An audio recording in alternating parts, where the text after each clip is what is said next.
Guys, I am starting a still life today. I'm gonna have to improvise a little bit because my little 4-year-old artist somehow ran off with my colored pencil holder.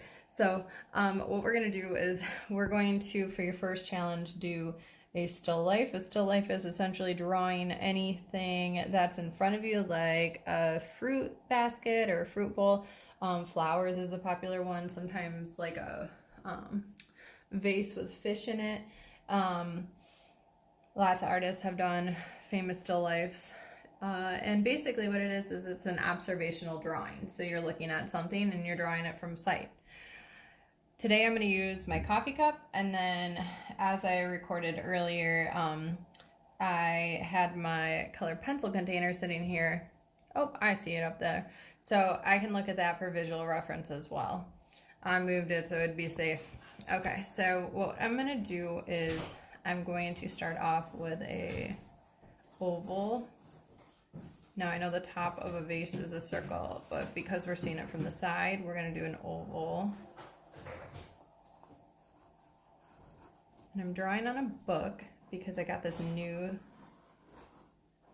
holder for my camera to take videos, but I haven't quite figured out how to do the angle with it yet.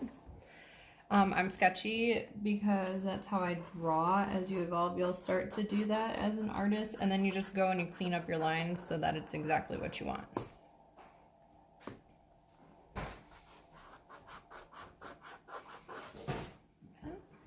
All right, so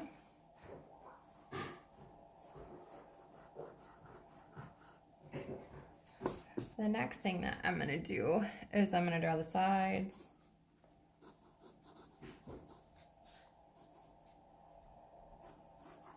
Of the vase.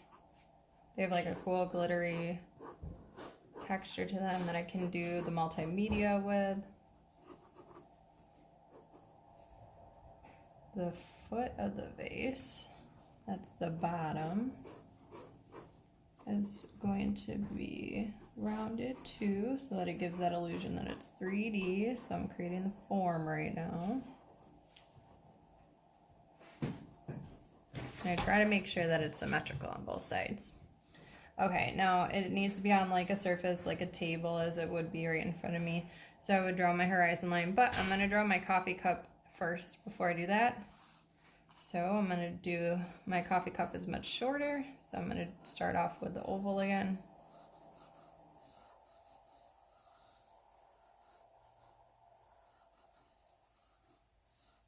Okay, again, I clean up my sketch.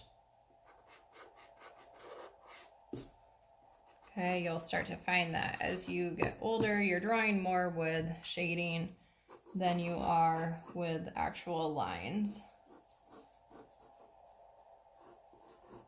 Okay, and then I curve the bottom so that it's 3D. Curve up. And then I have my handle, which might go behind.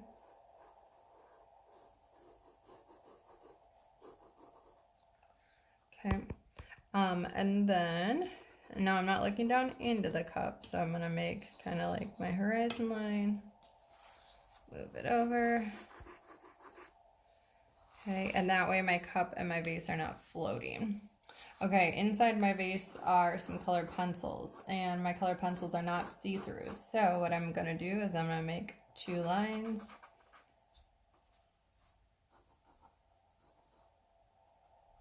An A, some scratches like it's been sharpened, and I'm gonna start putting in colored pencils. Now, I'm not gonna do all my colored pencils because you'd be here for like 3 hours watching me draw all the colored pencils, but you guys can take your time, do your details, let these be as long of a drawing session as you want. Obviously, more detail is better, but for uploading purposes, I do have to move kind of quick. Okay, so multimedia, like we talked about, is using more than one medium. Maybe when you're walking around looking for things that you'd want to draw, look for different art supplies that you have too. Pencils, colored pencils, oil pastels, chalk pastels, watercolors, regular paints would work. You could even go 3D and do a Play-Doh or like Model Magic if you have it, add like kind of a bit of depth to your piece. But multimedia means that we're using more than one type of medium. So if I'm going to do that, then I would just combine markers or Sharpies with colored pencils or with another medium. Now, the one thing you need to keep in mind is, one, I like to work I like to work light to dark because then I don't ruin my markers.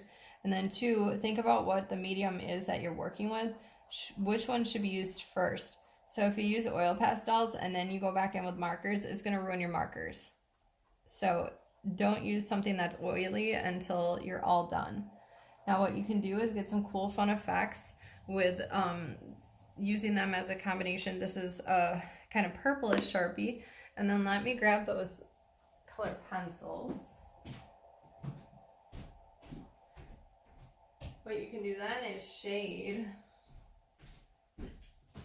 dark on the outside, light on the inside, and get some different effects.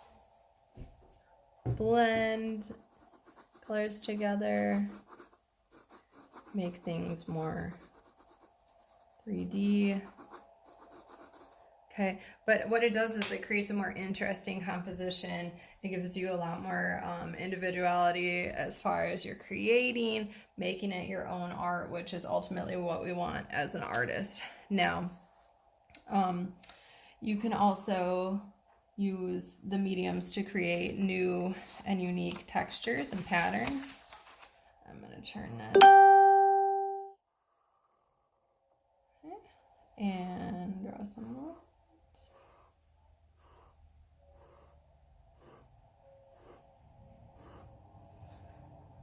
Okay. And then you could even go in and put in some cool like hatching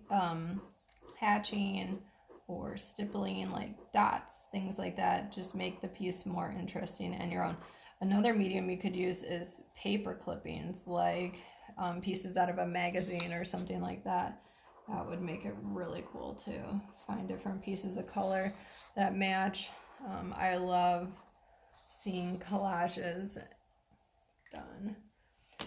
Okay, so one thing, like I said, is you want to kind of practice your coloring, staying in one direction, but also practice your value, which we're going to get to in the other tutorials. If you color dark on the outside, light on the inside, it makes things pop out. If you continue to layer your mediums, you can get that gradual darkness. Okay, remember, you can always add more. It's a little hard to take away, so go a little bit light at the beginning. Use these mediums to create your texture and make things look 3D. Don't forget about organic shapes. Just have some fun with it. Try to use 2 or 3 different mediums in your piece. I even was thinking charcoal. If you have charcoal in your drawing kit, that would be a cool one to add too. Okay, and remember, you can always go back and add more. It's totally up to you. Our goal is to be creative and explore things as artists, just as scientists explore things. Artists can explore too through their creativity. Try some new techniques, try to color in a different way. You might be surprised what you find. Maybe you'll teach me something. All right, guys, I have some more tutorials for you coming. So you're well on that way to your badge, and I can't wait to see what you guys do.